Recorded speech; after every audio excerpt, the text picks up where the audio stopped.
the way. So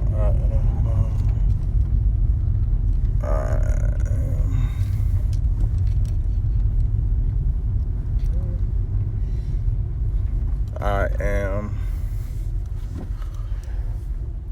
in a mobile home park, and I know my actual question was, are there any mobile home parks in Maryland? But hey, Mr. Guy, and but that's kind of rhetorical because I fully understand there are mobile home parks in Maryland. Matter of fact, there's a lot of mobile home parks in Maryland, and the mobile home market is one of the best in the nation in Maryland. A little fun fact. I don't think nobody would ever think about that, right? This is one of those niches in real estate. People that follow me, people that's taking my courses, they know what I talk about, niches, right? When you hear real estate, when it's not you, but when somebody says, they're into real estate, one of the first things somebody may think about is like, oh, you're an agent, you're a realtor. And I'm always like, well, but but two, there's so many different ways and lanes to be in real estate, right? To be a realtor is the most popular one, but when you're an investor, there's different niches. So I like the Airbnb niche, right? I like the multi-unit niche, and I also like the mobile home niche. What's the mobile home niche, Sean? I'm glad you asked. Sean, that's a hell of a question. The mobile home niche is basically going through mobile home parks, looking for homes for sale, and then applying the same strategies that I would apply for a regular house. So you can wholesale a mobile home. That's a real thing. You can buy and hold a mobile home. That's a real thing. You can rent out a mobile home. That's real also. Everything you can do with the actual house, single family home, condo, townhouse, is the same thing that you can do with a mobile home. It's just all done in a park, right? And then, so parks historically have a ranking system from 1 to 5, if I'm not mistaken. 1 being the worst, and that you might find like where's the 1? A 1 would be like it has bad roads, maybe a drug infestation, which is a real thing. You know how apartments or homes sometimes have a rodent infestation. A park having drug infestation is also a real thing. Bad roads. So these roads right here that I'm on, it's not bad actually. It's not bad at all. This park right here is probably more like a it's more like a bingo bango. I like when stuff work out in real time.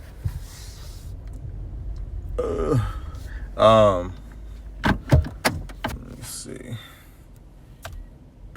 We go for rent. That's $18.95. Let me make sure I'm not $18.95.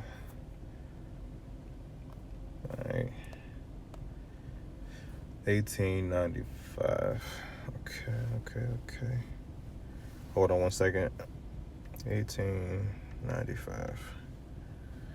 And it's 4 bedroom, 2 bath. 4 bed, 2 bath.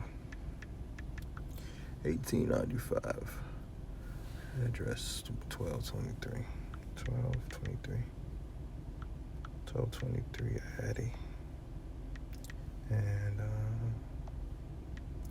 1223. Okay.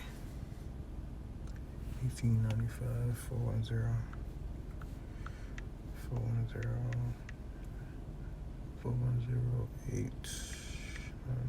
894. 3901. All right. Okay. So this is actually a great thing. So this right here is for sale, right? It's a mobile home. It's actually a pretty big mobile home. The fact that it's about $1,900 is actually lets me know it's actually probably going to be a good size on the inside. But it has 4 bedrooms, 4 bedroom and 2 bath. Like, this is a mobile home, right? Probably has direct TV, 2 exits, blah blah blah, 4 bedroom, living room, so on and so forth. Like, the idea of mobile homes a lot of times get confused with trailer park. Trailer parks are, there we go,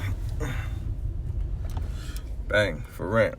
All these yellow signs are when they're for rent, right? So hold on again for me while I write this down.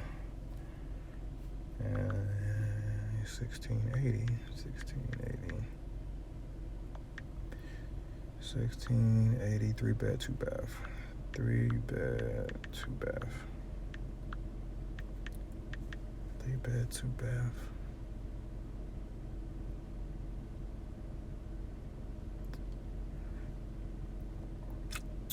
And that address is 1218.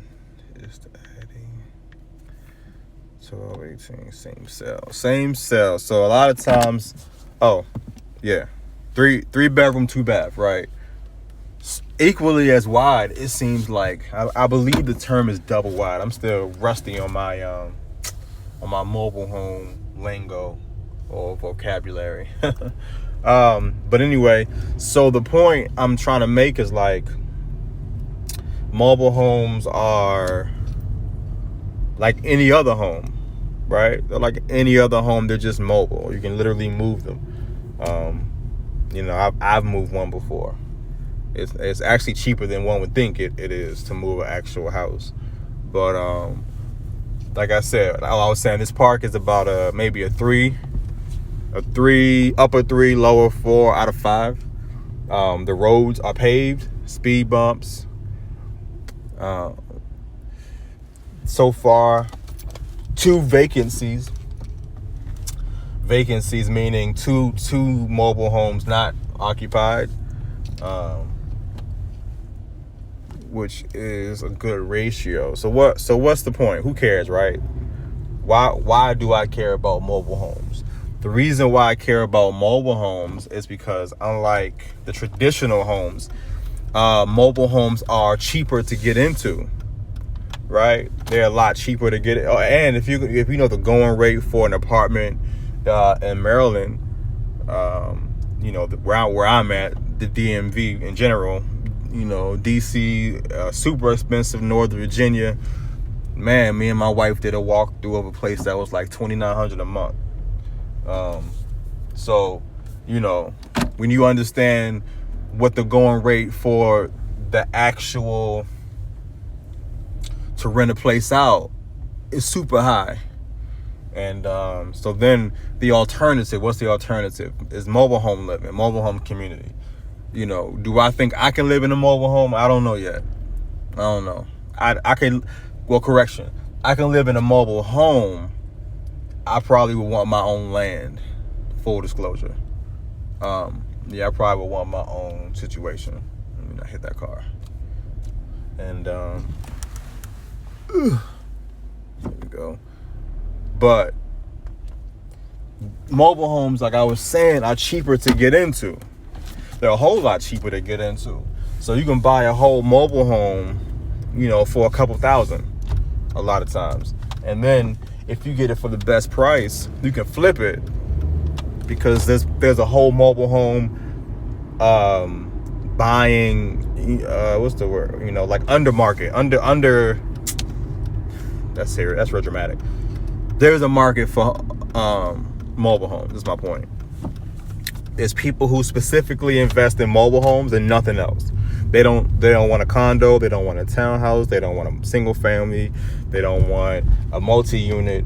They don't want an Airbnb. What they want are mobile homes, because also well, not in the, most mobile homes are in a mobile home park, of course, right? So every mobile home park has a manager. There's always a manager that manages the park, historically, right? So that's how you get places that are deemed good, 3 or 4 out of 5. I haven't seen a 5 out of 5 mobile home community, but also that is. I hit that car. So, but in essence, each home has a lot rent. So this actual plot of land, I don't know how many acres it is, right? But there's a certain amount of acres, and they put mobile homes on the park. Each plot of land probably pays about $500 a month land rent to the actual park.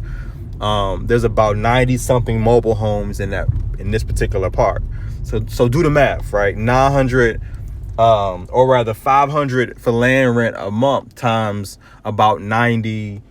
Matter of fact, let me do the math. Okay, whatever. What'd I just say? Let me see, 500 a month times, it's 92 spots. So which means this park is grossing about $46,000 a month, and just in rent, right? Let me say that again.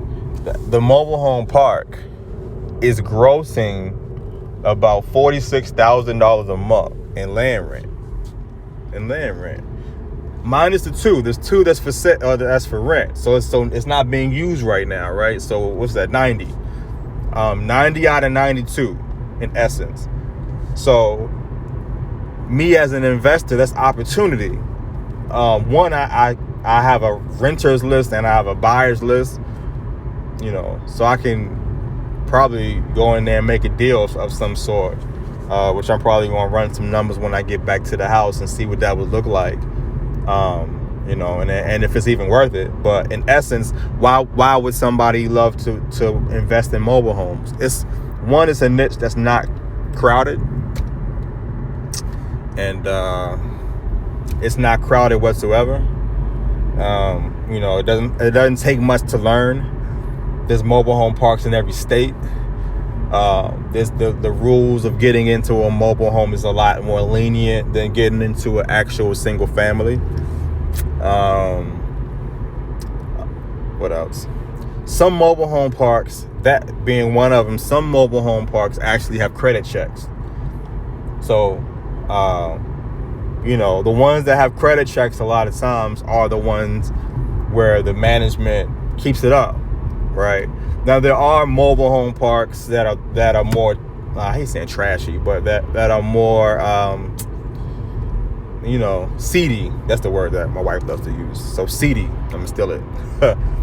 And those mobile home parks, I wouldn't get into personally, because you got to think about it from the other end, right? Not as more so the buyer, but the seller. Who are you going to sell to, right? If it's drug infested and people aren't safe to leave their stuff in their car, well, that could be anywhere, but if their car may get broken into every night, you're going to have a very limited amount of people who you can even market this to, right? Because they don't want to live there.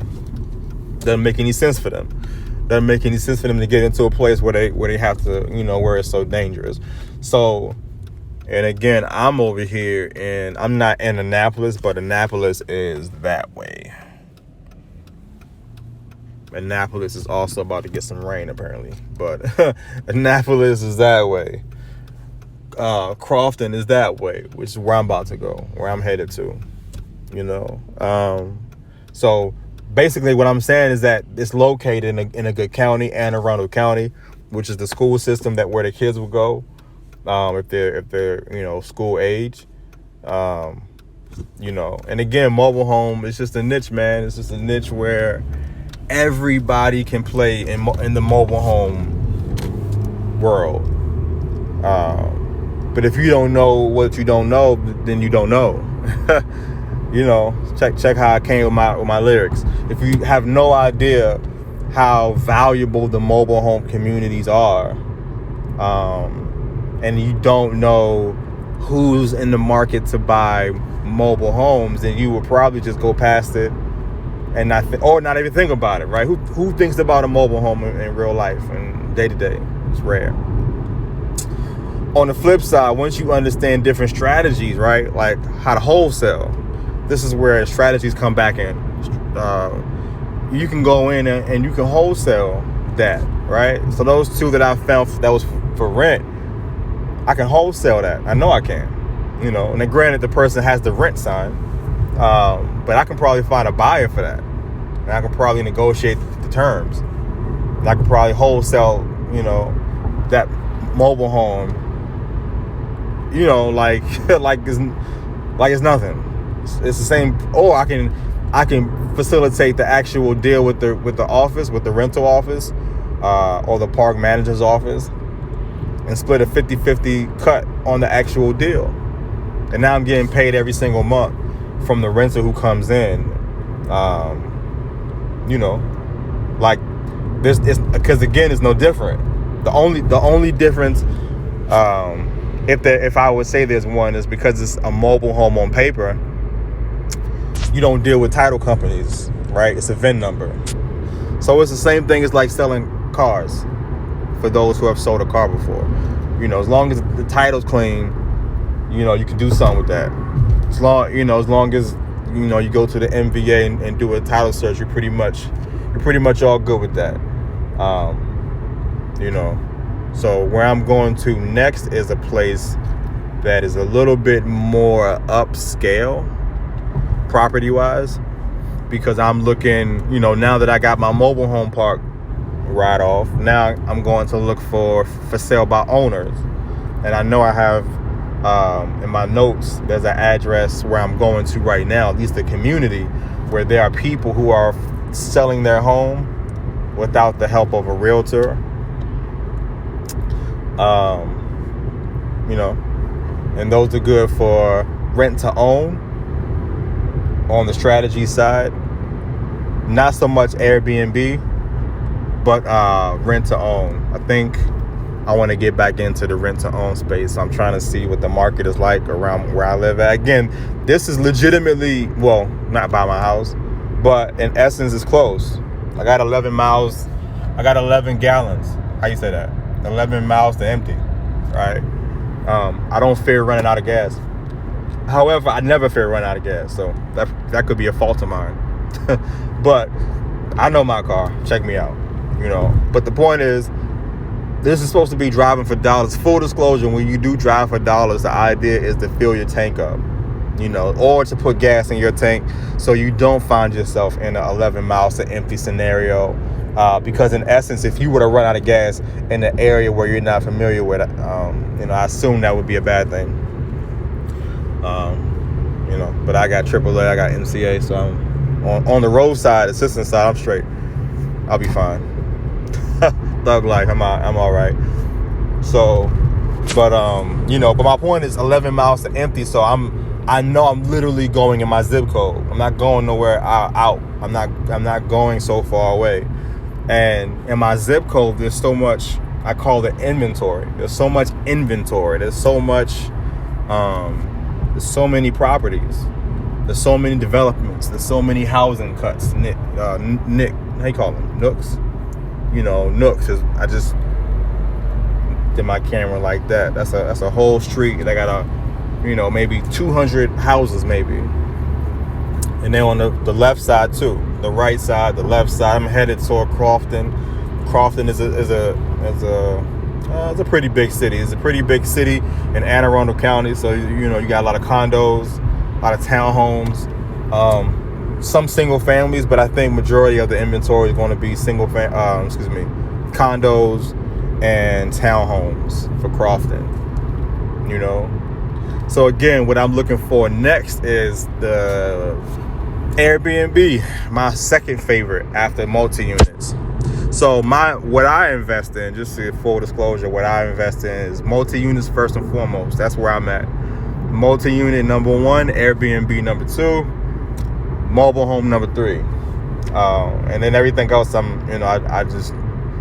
do other stuff outside of that. But my investing portfolio are those. So I'm going to I have a community in my mind. I'm hoping I get there because I got 9 miles to empty. I got 9 miles to empty. So we're going to see what we looking like when we get there. Hopefully it should be about 7 when I get there.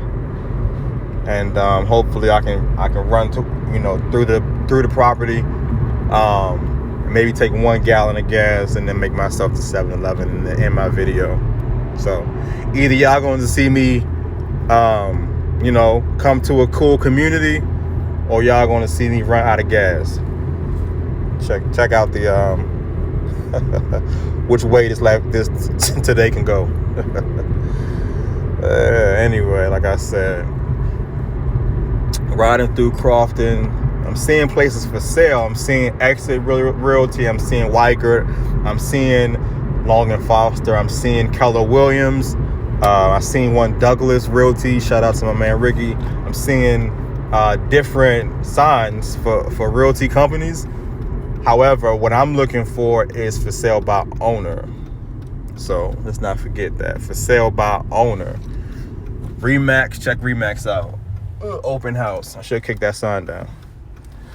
But I ain't gonna be petty today. Anyway. For sale by owner is my point. And so again, when you looking, or when I'm looking, I'm trying to put you in the mind of myself when I'm going looking for properties. When I'm looking for properties, and I'm looking for a decent area. I'm looking for somewhere where a family would want to live when I'm looking for a rent to own. Rent to own, historically, from the ones that I've done, mom, dad, 2 children, 2 or 3 children, they're going to set their roots somewhere for maybe 2 to 3 years. So for me to make it more appealing, I want to make sure the city, has something to offer. The school systems have something to offer. I'm one that can't stand the public school. And again, it's COVID right now too. But who knows how long it's going to last? Who knows when it's going to wrap up, right? So, but the point is, elementary school, middle school, high school, community centers, shopping center, all that's checked off in Crofton. If anybody's familiar, there's Wall Chapel, which has has all the places to eat. Panera Bread, Starbucks, Red Robin, Chipotle, Chick-fil-A, all the fan favorites. Navy Federal for the bank, Capital One. I think M&T's over there too, so it's good. It's good for the banking. Checkers is off Route 3, and Jimmy John's, and what's that seafood place? Blue Dolphin is over there too. Shout out to them. Blue Dolphin. So it's a lot of places where families can go and set their roots up. One of the reasons why I love rent to own, I'm getting back into it. But one of the reasons why I'm getting back into it is because there's a lot of people, one, that are going to be displaced. Come top of the year, first quarter of next year. I firmly believe that. That's what I believe. So in essence, I want to be able to have a property for somebody to be able to take advantage of. But I'm looking for long-term rentals when it comes to that. I'm not looking for a short-term rental like an Airbnb or a VRBO, vacation rental, something. I'm not looking for a short-term rental. I'm looking for a long-term. I'm looking to get my money over years, and then hopefully be able to cash out on the back end. But when I do a rent-to-own, there's 4 ways that I get paid. Shout out to my man Glenn that put me onto that. But there's 4 ways that you get paid. In essence, you get paid with a 8% non-refundable deposit that the family pays. They pay you, or they pay me. The non-refundable 8%. They pay me first and last month. So whatever. So let's say it's $2,000 a month. They coming in $4,000 first and last month. They paying 8% of whatever the home is worth. So that's the first 2 ways. that I get paid. The third way I get paid is the actual monthly rent. If the rent is $2,000, my rent, for $2,300. So now I'm cash flowing $300 a month, right? For, let's say, 2 years, a 2-year contract. So for 2 years, I'm cash flowing $300, and I don't have a calculator, and I'm a lifetime C- student, so I ain't gonna begin to do that math. But you can if you listen to it, But I'm cash flowing $300 for 2 years. I done got first and last month rent at $2,000 a piece, and now I'm, $4,000 is for them to move in, and I got 8% of the price of the home. So if the home is worth $250,000, then in essence they will come in with 8% of that as a down payment, non-refundable down payment. And then the last way is I always tell them, get your credit up. This is temporary. I would love for you to move in and own it, so on and so forth. So you give them the good old get your credit up speech. you can do it speech, right? Most won't do it. Some might, but in essence, the fourth way you would get paid on, or I would get paid off that property is on the back end. Once a realtor came in and sold it, in essence, that person will be getting a loan for the full value of the actual house. So of course they've been paying it off over the 2 years, but they're actually getting a loan for the full value of the home from day one, right? This is how this stuff works. So in essence, they're paying me off on the back end. So, so I literally got paid 4 ways on one property. This is I didn't make it up. This is what I've learned, but this is the short term, the rent to own strategy. You get paid 4 times off of one property. 8% down, non-refundable, first and last month. You get paid your cash flow every month. That's the third way. The fourth way is for them to get a loan and to cash you out on the back end. 4 ways, one property. And again, you do it until you don't want to do it no more. I still have 2 of those going. 2 of those cashed out and they're gone. So 2 of those are still remaining. Feeling how I feel about the housing market in January, the first quarter of next year, I want to be stable. To have a property where somebody could come in, and maybe I won't do 8%, maybe I'll do 4%, right? That's when you control. This is back to what I believe in, controlling the property, right? Some people want to own everything, and I do believe in ownership, but to me it's more important just to control. When you control the property, you control the cash flow. When you control the cash flow, all that's going for the home team. Check me out, 6 miles to empty. We living on the edge. The edge, man. We living on the edge. It's hopefully I can go through here, and hopefully I can use maybe one mile, maybe 2 miles in this development. And what I'm looking for specifically are for sale by owner signs. I know there's one house for sale because I saw it on the site, so I'm going to check it out. And I know how much it is and blah blah blah, because the for sale by owners, those are the ones that I'm going to be able to work out a personal deal with the homeowner, which is the actual goal. So these homes are going for like 600, 700,000, something like that. So a little bit priced a little bit higher. Don't matter to me. Strategy's still the same. The number's still the same. Again, if somebody, people who are looking in these areas, they got the money. Historically, people have the money. What people struggle with, if out of any process of the home buying, what they struggle with is the credit, right? The money a lot of times isn't the problem for people. The credit, getting approved for some of this stuff, that becomes the problem. So, mortgages in this development is probably like 25, 32 a month. So, throw a couple on top of that. That'll be your cash flow. People got it. post it to the point, no credit check, or no credit needed, rather, not no credit check. Verbiage. Marketing is very important. This is no different from marketing anything else. The way that you put your ad is the way you're going to get people coming responding to it. No credit needed. Income verification required. Get people to respond to it. And nice little development. I like riding around this little cul-de-sac right here. To see, anyway. Drop my phone, so good. Thug life. So, like I said, 600 to 700,000 for these homes. This development is under 2 years old. Yeah, is that right? Under two, if I'm not mistaken. So a lot of the people who live in these houses now are the first owners of these properties. Full disclosure. So I want to go to the place that's for sale.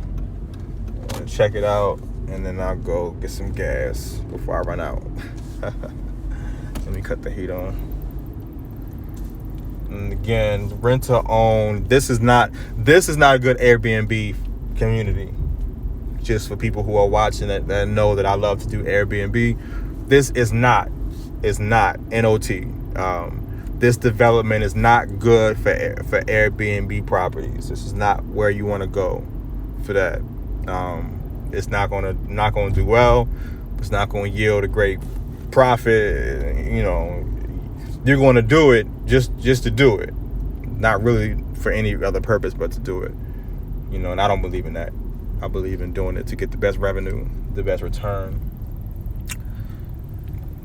Apparently Black Lives Matter over there. That's what's up. Okay, right here. They got an HOA, all these things. Neatly manicured yards. And there we go.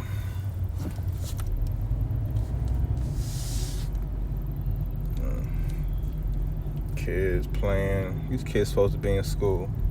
Virtual school, granted. These must be the thugs of the neighborhood. Thug life. I ain't mad. Ugh. There we go. Son. Hey. Cool. So, this house right here is for sale. This house right here is the one that's for sale. It's actually a very weird property to me. Maybe it's not to anybody else, but this is for sale by owner, and it's 5 bedroom, 3 bath.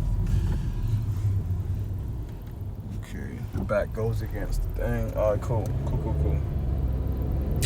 So, what I'm going to do now that I know which one that it is, now I'm going to reach out to the owner, figure out how much they want, let them know who I am. So this is the perk, right? I know everybody doesn't have a business, and that's all right. The number one question, or one of the top popular questions that I get is, does somebody have to have a business to do investing? The short answer is no. The longer answer, I don't feel like going into. But the short answer is no. So, no, you don't. But for me, when I am doing deals and I'm negotiating and I'm talking to the actual homeowners, the fact that I do have a business works in my favor, because as opposed to it being just some guy, trying to rent their property, it's an actual company, right? It's an actual LLC. Like I said on my training the other day, I move like an LLC in everything that I do. I'm a business. That's how I move. That's I can't even change if I wanted to at this point. I've been doing it for so long that I just move like that. So what you get when you're an LLC is you get benefit of the doubt. You get so when I'm talking about rent to own and subleasing and stuff, and what I may or may not do with it, it goes further as a business than it would as an individual, right? I'm paying our agreed upon rent regardless. That's what I always say, right? You're going to get the same thing we agreed upon for however long we agreed for it, right? 2 years, 3 years, 4 years, that don't matter for me. You're going to get that regardless. So you're good with that part. I may or may not do the different strategies with it. Every strategy I will let you know as a homeowner. You'll never be in the dark, but you'll always receive your money 5 days before the first of the month. With me. May or may not work. Check it out, right? But more times than not, you'll get the conversation as a business, as an LLC. And then, at that point, it's just a matter of the numbers. Sometimes I've been turned down. Sometimes I've turned them down, right? And it's not personal. It's business. It's not personal. It's numbers. The numbers have to make sense, right? What am I going to walk away with? Because I know I can do it for cheaper in Baltimore. I know I can do it for cheaper in the city. I know that for a fact. So my profit margins are important, I'm not willing to get a headache over my profit margins. I can go to Baltimore and get the same margins without any headache. So for me to get into a headache, it has to be worth it for me long term. It has to be something where it's going to be worth it at some point of this deal. The 8% down payment and the buyout on the back end is interesting. The monthly $300, that's not really what I'm doing it for. The first and last month, that's not really what I'm doing it for. That's not appealing for me. But the 8% and the buyout on the back end, that becomes what I look to with that. I need to get gas for my 4 miles of empty thug life. I'm out here, right? I'm out here still living life on the edge. 4 miles of empty. I'm literally right beside the gas station, and I'm not going to that gas station. That's how gangster I am. Because I want to go to Wawa. Check me out, right? I want to save 3 cents per gallon because as an investor, again, one of them things where I'm programmed. Remember how I said I'm programmed to always move like a business? I'm always programmed to get the best deal, the best value, right? I don't do nothing just to do it. It has to be the best value. So if that means I can save 3 cents per gallon and I got 4 miles to empty, I'm going to thug it out. Nothing's 100%. I'm confident I'm going to make it. But that is the risk, right? There's risk in everything you do. There's no different. And I keep that same energy when it comes to getting gas. It's the same thing about getting properties, getting gas, walking home with a hood on. Like it's risk with everything I do in my life. Whatever, right? I'm not gonna live in fear. Check me out. I'm not gonna live in fear. I'm confident I can go down and get this gas without running out. You never know. This isn't my car per se. It's a rental car. So I how people say I know my car. I really don't know this car. I don't know this car. If I run out of gas, don't tell my wife. She rolls her eyes at me often. It's gonna be our little secret. But anyway, again, this was this video. I started talking about the actual mobile homes. The mobile homes, and started talking about what is a mobile home, the value, and is it worth it to actually get one, right? That's where this thing started from. But the actual thing became short-term rentals, right? The short-term rentals worth it. Is that where you want to go? Now, me, I do all of them. Multi-unit, Airbnb, short. I don't know what I'm doing. Sorry, let me turn back to myself. Multi-unit, Airbnb, multi-unit, Airbnb, mobile home, short-term rental, long-term rental. I do everything. And More importantly, I find deals though. So when I find deals for myself that I want to do, I jump into it. That's where the funding comes in, that and being able to self-fund your actual deal. Or I may bring it to an investor, right? Because that's where I'm able to leverage other people's assets to be able to get into a deal and turn a profit for myself. Again, there's no wrong answer in none of this stuff. There's no wrong answer. It's all in your preference.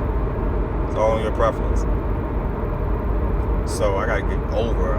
These people ain't letting me over. I legit have to get over. Get over. There we go. 2 miles to empty, and I see my destination. Look at God.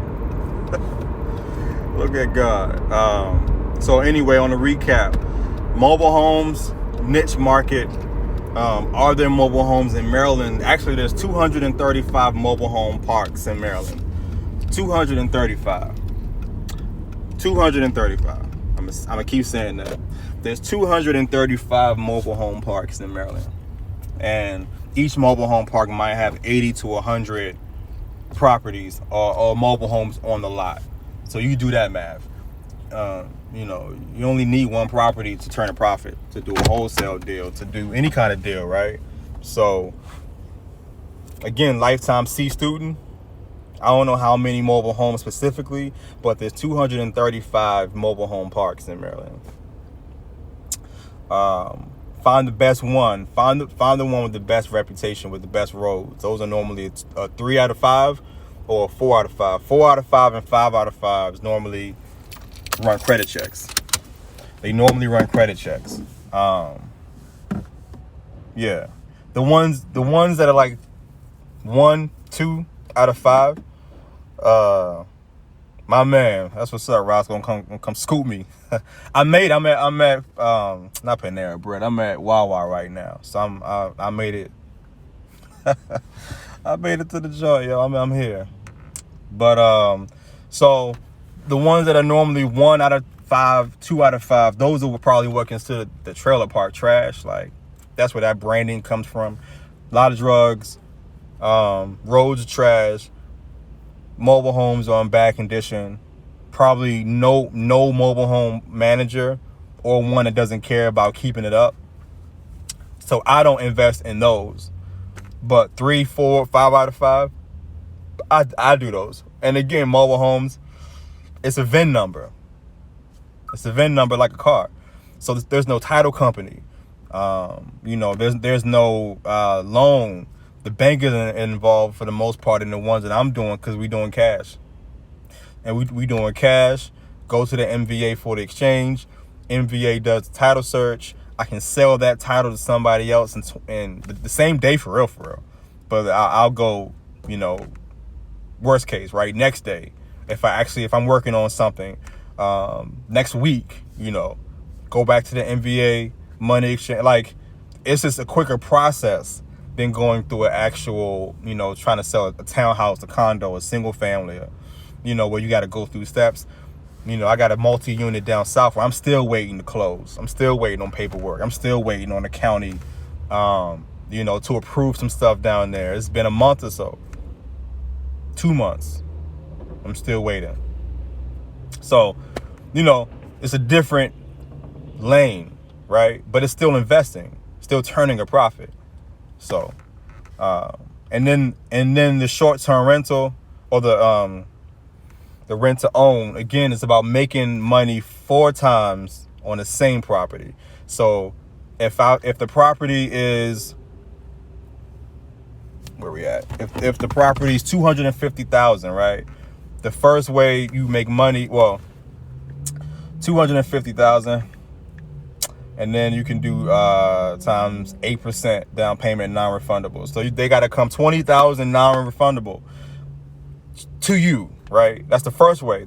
On this example, $20,000 non-refundable. That probably go in an account, to keep up the property. Something go wrong, you kind of have a reserve. Side note, you don't take that money and go to the bar. Be responsible. But in essence, $20,000 non-refundable, and then first and last month rent, right? First and last month rent up front, and then let's say it's $2,000 a month for the mortgage or for the rent. So then you charge maybe $2,300. So now you're cash flowing $300. So you got your 8%, your first and last month, your monthly cash flow, and then the fourth way is on the back end. Once they cash you out, right? They're building their credit up the whole time, or not, but they're building their credit up. And then once they get approved for a loan, in essence, they cash you out one last time on the back end. And then you're out that property. That's to me the worst case, right? If somebody builds their credit, that's the worst side. The best side is if they stay there for 2 or 3 years, like your contract says, and they say, you know what, man, I'm gonna go ahead. We're gonna move somewhere else, right? We want to, we want the kids to go to a private school in DC. We want to move closer to the city. Cool. They move out, and then you rent and repeat. You do the same thing literally over again. Of course, you secure that contract with the homeowner for another couple years, right? You make sure that contract is in place. But then once that contract is in place, then you find another family to come in, another 20%, another first and last month, another, like, this is, again, it's about controlling the property cash flow. It's not about buying the property. That's not my strategy. So this is about controlling the cash flow. Again, the homeowner, they're getting their money every month. That's the first initial contract.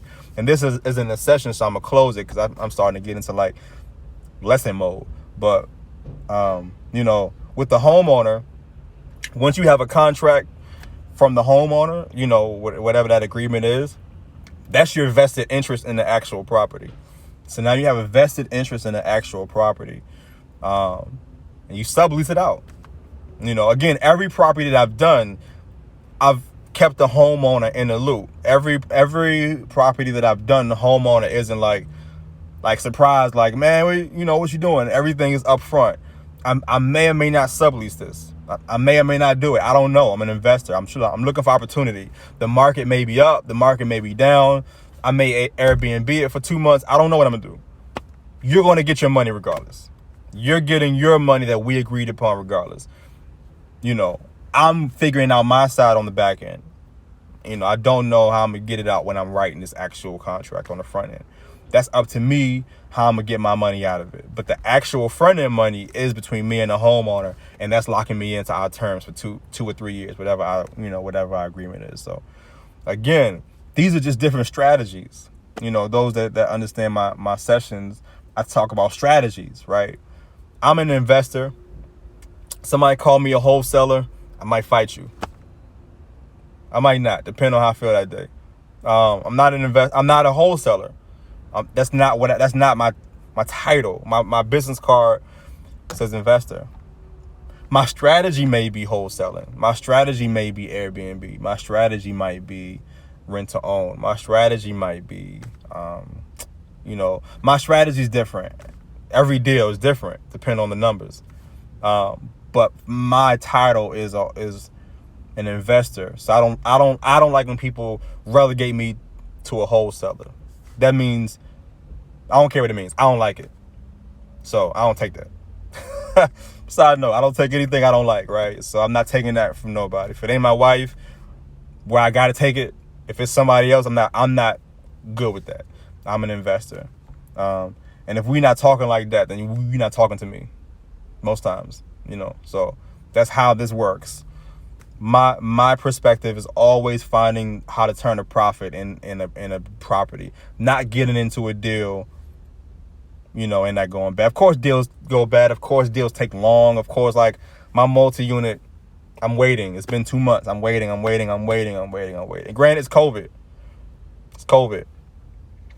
Have to have patience. I got off the phone with my father. My father got cremated, right? And so the funeral home got back the remains, and I asked about the death certificate. It's gonna take some time. Well, man, what do you mean it's gonna take some time? Like, what are we saying? It's not us. It's the county. It's the state office. What can you do at that point, right? Once it's the state office, that's how this works in this COVID space, right? So stuff happens. My point for saying that was stuff gets held up. You can get mad, but that's not changing the fact that we're in COVID and stuff is slower. You know, that's how this works. But I'm gonna end it right here, and I have no idea who's on, but I'm going to definitely keep the content up. Any questions, just ask it, and I'll definitely answer it. Shoot you over an answer as best I can. And then I'm gonna try to come my next video with a different strategy that I'm doing, probably a multi-unit to either today or tomorrow, because I am working on a multi-unit in Laurel. So I may go live with that one, do the walkthrough, or not, who knows.